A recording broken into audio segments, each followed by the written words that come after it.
दोस्तों, आज मैं आपसे एक ऐसी बात करने वाला हूँ जो शायद आपकी ज़िंदगी बदल दे। ज़रा सोचिए, अगर मैं आपसे पूछूं कि आपके शरीर की सबसे लंबी नस कौन सी है, तो शायद 100 में से 95 लोग ही इसका जवाब नहीं दे पाएंगे। लेकिन हैरानी की बात यह है कि यही नस जब नाराज़ हो जाती है या डिस्टर्ब हो जाती है, तो इंसान न तो ठीक से बैठ पाता है, न आराम से सो पाता है, और न सीढ़ियाँ चढ़ पाता है, और कई बार तो चलना तक भी मुश्किल हो जाता है।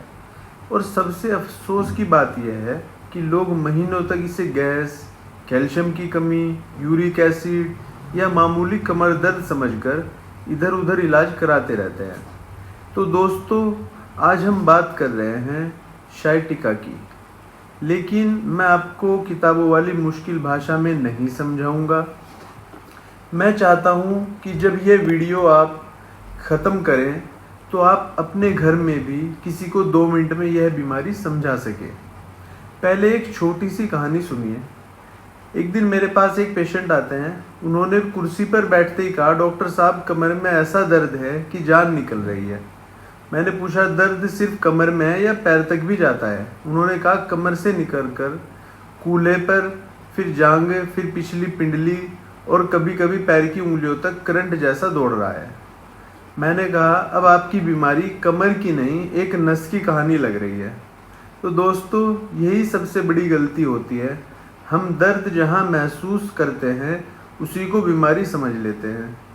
लेकिन मेडिकल साइंस हमें सिखाती है कि दर्द की जगह और दर्द की वजह हमेशा एक जैसी नहीं होती।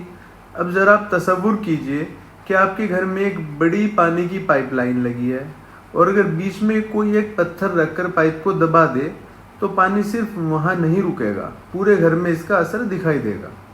ठीक इसी तरह कमर से भी एक बहुत बड़ी शाइटिका नर्व निकलती है। जब किसी वजह से उस पर दबाव पड़ता है या उसमें इन्फ्लामेशन आ जाती है, तो दर्द कमर से शुरू होकर पूरे पैर तक सफ़र करता है। अब सवाल यह है कि यह दबाव आता क्यों है। सबसे आम वजह है डिस्क प्रोलैप्स, यानी कि रीढ़ की हड्डी के बीच की डिस्क का अपनी जगह से खिसक जाना, यानी कि डिस्क स्लिप हो जाना। इसके अलावा घंटों तक कुर्सी पर बैठे रहना, बढ़ता हुआ वजन, गलत तरीके से भारी सामान उठाना, लंबे समय तक बाइक चलाना या उम्र के साथ रीढ़ की हड्डी में भी बदलाव के कारण हो सकते हैं। लेकिन ध्यान रखिए, हर कमर दर्द शाइटिका नहीं होता और हर पैर का दर्द भी शाइटिका नहीं होता। इसलिए इंटरनेट देखकर या यूट्यूब पर देखकर खुद दवाई शुरू कर देना समझदारी नहीं है। अब एक और अहम बात, अगर दर्द के साथ पैर में सूनपन, झंझनाहट, बिजली जैसा एहसास या कमजोरी आने लगे तो इसे हल्के में मत लीजिए। और अगर पेशाब या मल पर नियंत्रण कम होने लगे या अचानक चलने में दिक्कत आने लगे तो ये मेडिकल इमरजेंसी हो सकती है। ऐसे में तुरंत किसी विशेषज्ञ डॉक्टर से मिलना चाहिए। अब आप सोच रहे होंगे कि डॉक्टर साहब फिर करें क्या? सबसे पहले डरिए मत। हर शाइटिका ऑपरेशन तक नहीं पहुंचती।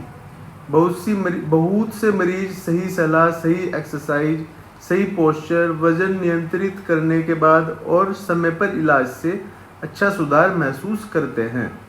जहाँ तक होम्योपैथिक का सवाल है, इसमें दवा बीमारी के नाम पर नहीं बल्कि मरीज के पूरे लक्षणों, दर्द की प्रकृति, शरीर की प्रतिक्रिया और मेडिकल हिस्ट्री को देखकर चुनी जाती है।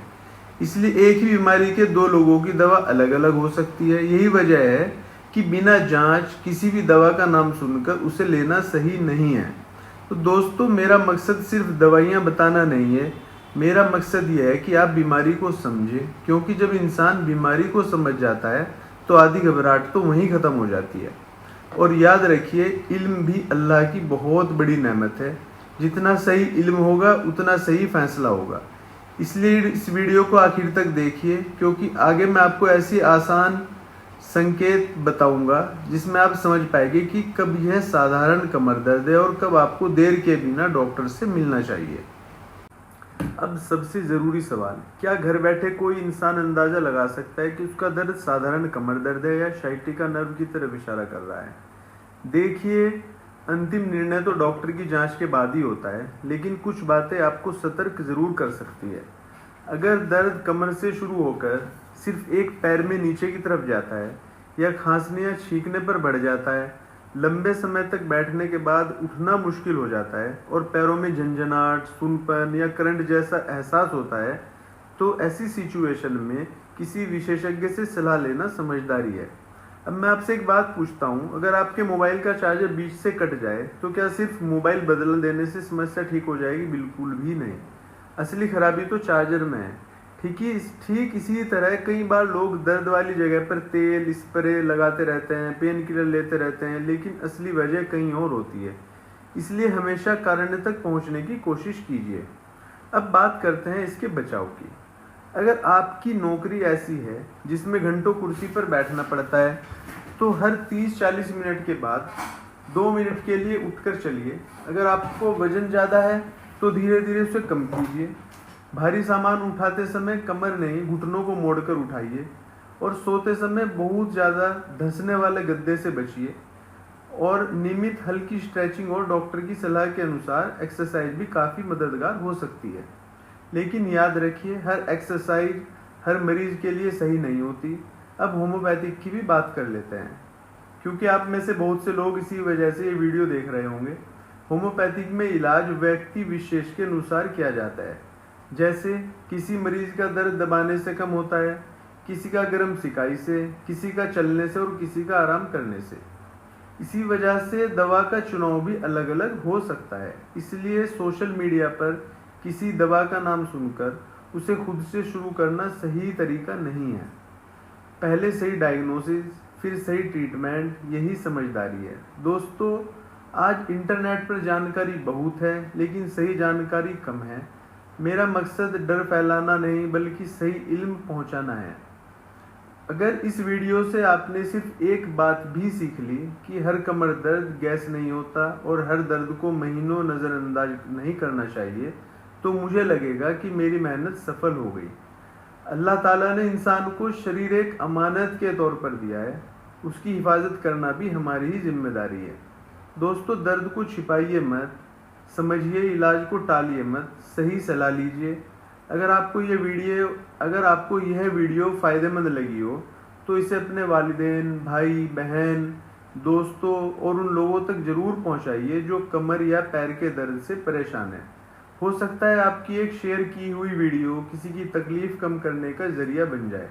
और अगर आप चाहते हैं कि मैं अगली वीडियो में slip disc, cervical spondylosis, fatty liver, kidney stone, thyroid, diabetes या किसी और बीमारी को बिल्कुल इसी अंदाज, कहानी और साइंस के साथ समझाऊं, तो नीचे कमेंट में उसका नाम लिखिए। तो मैं हूं doctor Urooj Zahid, homeopathic physician and biotechnologist. दुआ करता हूं कि अल्लाह ताला आप सबको सेहत कामिला अता फरमाए, हर बीमारी से महफूज रखे और हमें सही इल्म के साथ लोगों की खिदमत करने की तौफीक दे। आमीन।